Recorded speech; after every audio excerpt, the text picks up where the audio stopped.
Chris Jericho is both the Peter Pan of professional wrestling as well as its Madonna. In the case of the J.M. Barrie creation, Jericho just doesn't have it in him to grow up. And as far as his similarity to pop music's Material Girl goes, Jericho is not only ageless, but has a gift for reinventing himself the older he gets. Jericho remains relevant today in professional wrestling, holding up his end of stellar wrestling matches across the Pacific, even at age 47. Clearly not one to persist onward as a nostalgia act, living off the equity of previous personas, Jericho always seems to have something new for the audience, whichever audience that might be on a given night. An American wrestling crowd, a Japanese wrestling crowd, a metal crowd that loves their Fozzy, or even a cruise ship full of rowdies. Clearly, our longtime role model is game for anything. Now is as good a time as any to take a closer look at the current IWGP Intercontinental Champion and some little tidbits that make up the man who will never stop entertaining the world. These are the facts of Jericho. Learn them all, man! I'm Sam from Cultaholic.com, and here are 10 things you didn't know about Chris Jericho. Join us!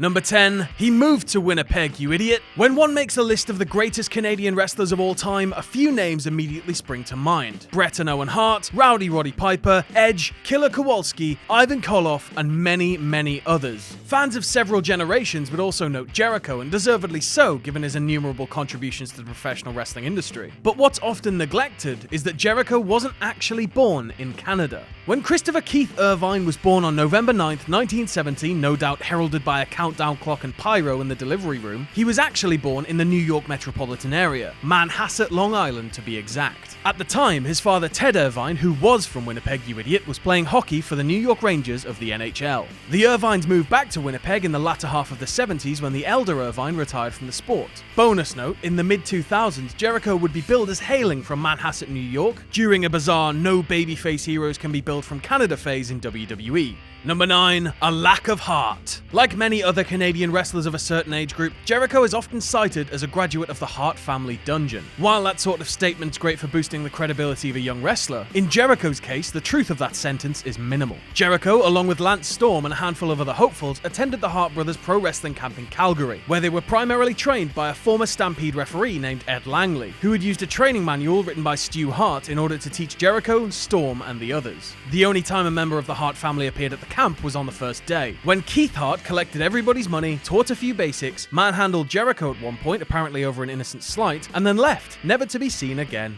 Number 8, falling star. For all of the agility and athleticism that Jericho has demonstrated throughout his career, even today as he gets closer to the age of 50, there's one eye-catching move that's been noticeably missing from his arsenal, the shooting star press. At one point in the mid-90s, the master of the lion salt and top rope Frankensteiner was obsessed with being able to perform the move, an infatuation that cost him quite dearly. On the day of Smoky Mountain Wrestling's Night of Legends in August 1994, where Jericho and Storm, the Thrill Seekers, they're gonna rock America, would be facing the Heavenly Bodies in a street fight in front of 5,000 fans, Jericho decided to practice the shooting star hours before showtime. Sure enough, Jericho didn't stick the landing and even ended up fracturing a bone in his right forearm. Against his better judgment, Jericho would work the match anyway, during which he would bleed like a stuck pig en route to a dramatic victory. Jericho never did perfect that shooting star press, but at least he got a cool story to tell and a valuable lesson to impart. Don't practice dangerous moves on the day of a monumental match. Number 7, a quiet exit. When Chris Jericho left WCW for WWE in the summer of '99, his debut was one that was hotly anticipated.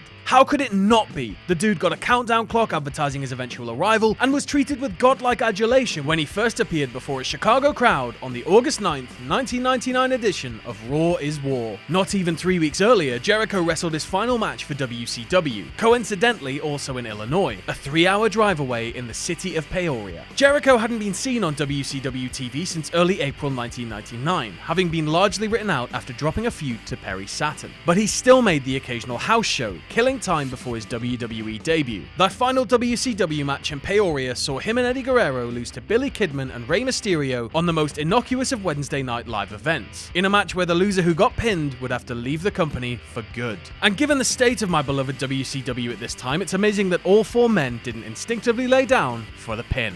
Number 6, a rough start. Jericho's debut moment on Raw is fondly remembered, that flashing of his name on the Titantron drawing an incredibly hair-raising response. But the truth is that his early days with the company were far from the best of his career. In fact, in just a matter of days, he'd pissed off a number of important people in the company with how he'd acted in his early promos, particularly when he insulted Undertaker for being boring on just his second show. Throughout the fall of '99, Jericho was finding it difficult to impress the people who were putting a ton of stock, time, and money into him, and as a result, he'd amassed a good share of heat backstage. According to Jericho, Triple H even frankly told him one night that Jericho came off as a know-it-all that didn't seem to want to adjust to WWE's style of performing. Gradually, Jericho managed to turn things around, earning the respect of those above him. To have the career that he had from the year 2000 onward, clearly the people in charge warmed to what he was doing. Number 5, shall remain unnamed. Despite a slight difference in the physical application, i.e. the placement of one's knees across the opponent's back or neck, the Lion Tamer and Walls of Jericho are very similar maneuvers. When Jericho debuted in WWE, he brought the Lion Tamer with him, modified into a more standard Boston Crab, but the name would be changed. Before WWE and Jericho erected the Walls, a list of possible name changes was presented to Y2J, and most of them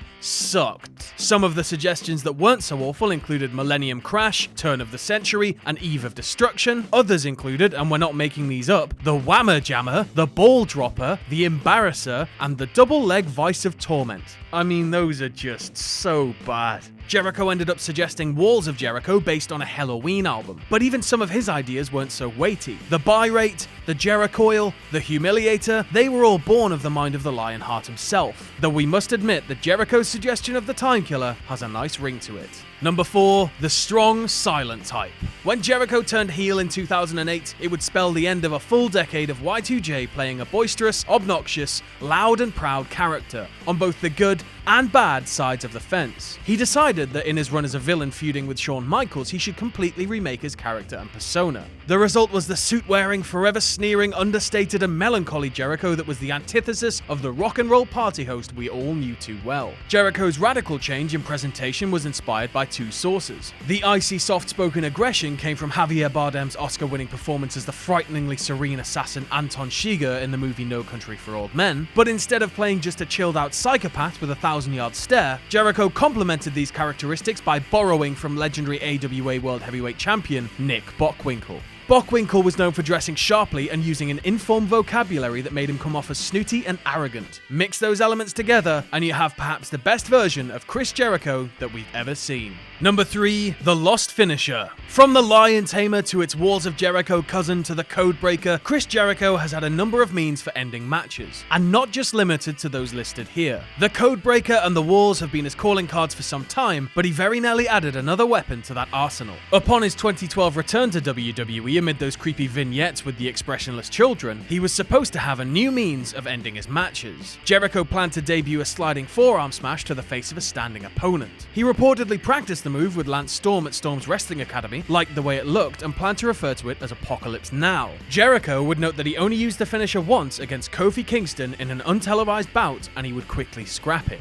According to Jericho, he didn't have the patience to get a new finisher over and decided to stick with the established tools that he already had in his kit. Number 2, raindrops. We've heard it quite often in recent times that The Miz is only one IC Championship reign away from tying Chris Jericho's record of 9 separate reigns with the greatest secondary belt of all time. At one time, it seemed like Jericho's impressive mark of 9 reigns would never be equaled. Given that he won belt numero 9 in June 2009 and nobody's matched him since, that line of thinking had legs. But in contrast to that number of title reigns, Chris Jericho ranks a mere 16th overall in total days as IC champion, a mere 318 days with the gold. That equals a mere 35 days per reign on average. In fact, only one of Jericho's 9 reigns made it past 100 days, his 8th, which lasted 111 days between March and June 2008. Granted, titles change more frequently in the Attitude Era, but it's an astonishing stat nonetheless. More alarming, both Randy Savage and the Honky Tonk Man had exactly 1 reign each as IC champ, and they've each held the belt longer in 1 reign than Jericho has in 9.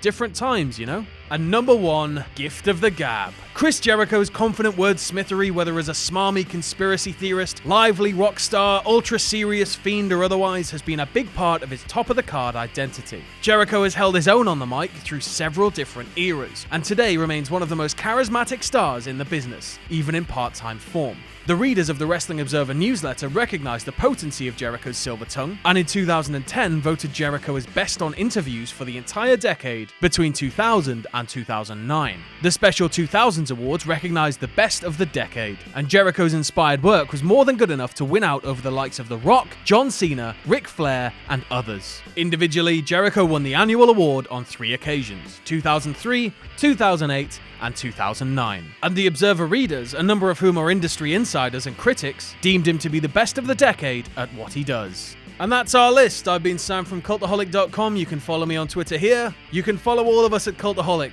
If you like what we do here at Cultaholic, you can donate to our Patreon. That's patreon.com/Cultaholic.